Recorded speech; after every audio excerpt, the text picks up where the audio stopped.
Bill Gates, Microsoft's co-founder, seems to be in the news a lot this year for a range of reasons.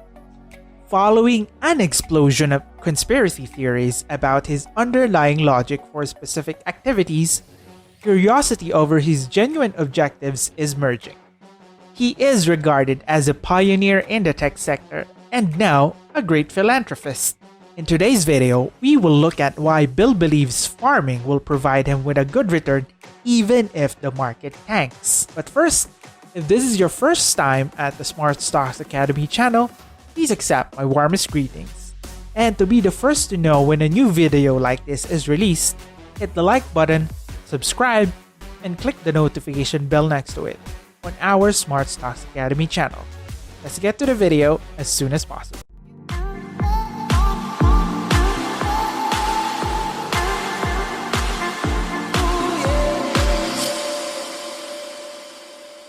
Bill turns out to be a fantastic businessman with an uncanny ability to forecast what will happen in the near future. Whatever you think of him, there is no doubt that he is good at generating money and understanding current events in order to anticipate future ones. Let's look at this video from a TED Talk he delivered back in 2015. An epidemic, either naturally caused or intentionally caused, is the most likely thing to cause, say, 10 million excess deaths. And that it's pretty surprising how little preparedness there is for it. Now, it's tricky because this is a global problem, so how do countries work together? Which countries should put up what resources?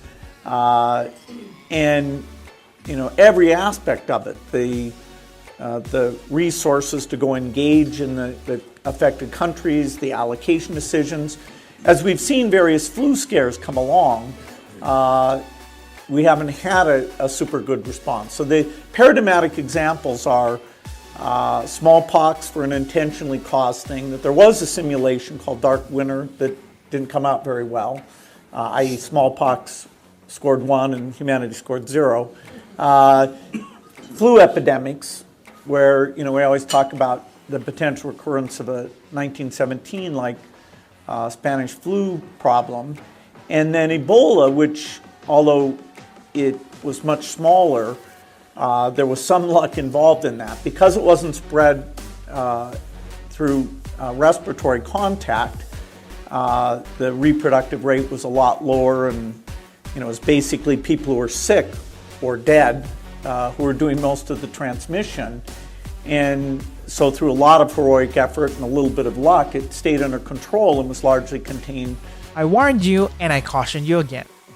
Well, I'm not going to speculate in this video on what Bill's genuine purpose is, but I do have some opinions on the economic bets that can be examined and supported by actual proof. Well, whatever Bill is banking on, it's probably something we can get behind and profit from. So, where does Bill Gates invest his billions? On the surface, it appears to be fairly dull. Farms. Bill is putting his money in farms. Indeed, he suddenly became the world's greatest private landlord of farmland.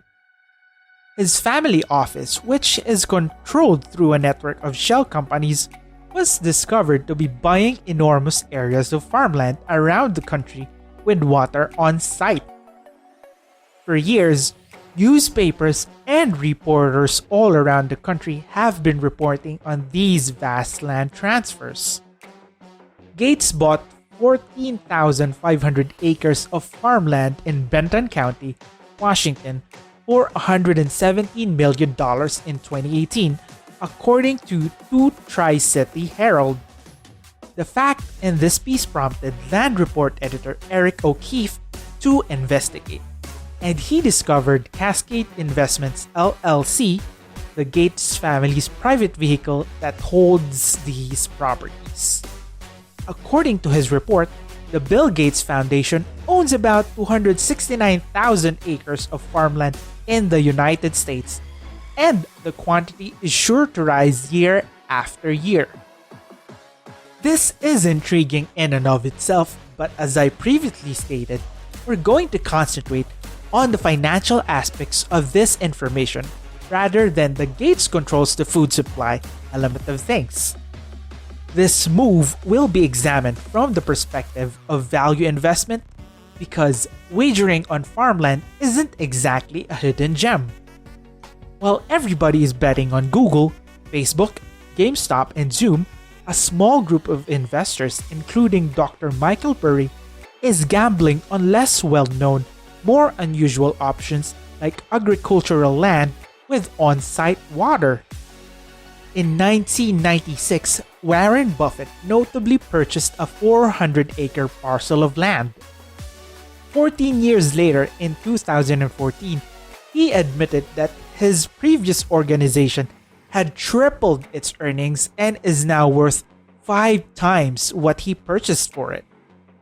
With forecasts indicating that the global population will grow to around 10 billion people, it is a no-brainer that farmland will become increasingly valuable.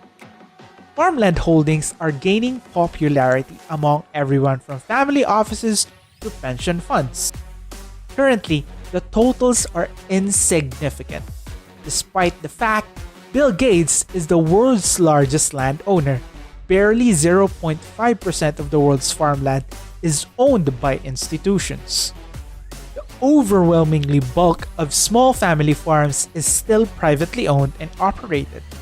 Bill and Warren, who were close friends and business colleagues, have been discreetly warning us for decades that the stock market is a risky place to invest. Take a peek at this footage from an interview from 2020. We still, if you look forward, are at these very high valuation levels. And so it's hard to see that the market will be gaining a lot over the next few years. I think people should have fairly modest expectations on what their portfolios will make in the years in front of us. Companies at Rush believe that once COVID begins to fade, quarantines will most likely return to much more realistic levels. The message has already been written on the wall. The wise money is looking for safer options to put their wagers. Addressing the US stock market overpriced is an understatement. Furthermore, the renowned World Bank estimates that agricultural production will need to increase by 70% by 2050 to meet pace with the demands. As long as the Federal Reserve maintains interest rates artificially low, the typical 60-40 portfolio continues to detach and come apart. Money is being allocated to worse and harder to predict investments with greater vigor by fund managers. Farmland is a steady asset class that has traditionally surpassed bonds and stocks, with double-digit yearly yields without much fluctuation over the last 3 decades. Water is mostly a second half of the equation, which you probably take for granted. By 2050, worldwide water demand is predicted to rise by 20 to 30%, with agriculture accounting for the majority of the increase. But there is far more to the narrative than that. It shows that just 30% of the area in our concept is appropriate for range farming. Some nations, such as China, is already bracing for a severe water shortage. China is an angry important reliance state, as they term it. They are unable to produce enough food to supply our people. And this opens up possibilities in those areas where water is plentiful. Colombia, for example, has some of the world's highest annual rainfall rates.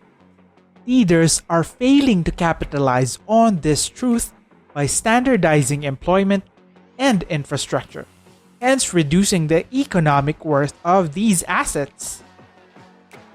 And at the end of the day, the real question is, how do we profit?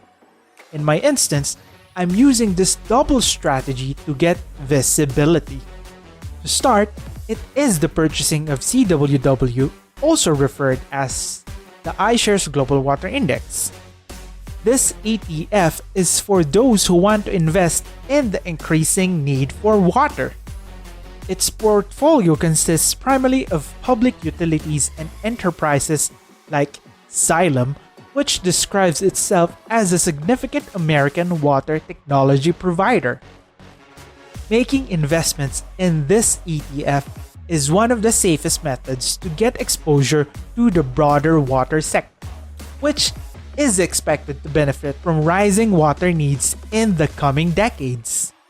And now we look at farms. How can we invest in farmland without having thousands of acres? There are several options, but my personal preference is Gladstone Land Corporation. The practice of acquiring and renting farmland is the focus of this real estate investment trust. The concept is straightforward. Farmers are offered funds to purchase their land.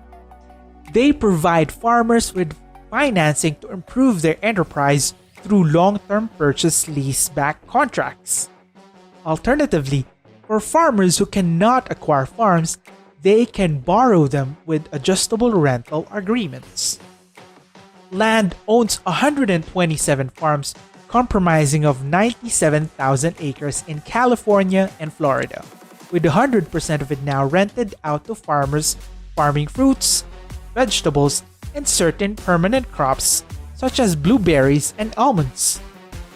Fresh harvest yields in increased revenue and rental income, lower government dependence, lower storage expenses, and lower price fluctuation. Thus, they avoid growing staple crops like corn, wheat, and soy. Ultimately, I'll make a video offering a comprehensive analysis on land, so you can learn everything there is to know about their company.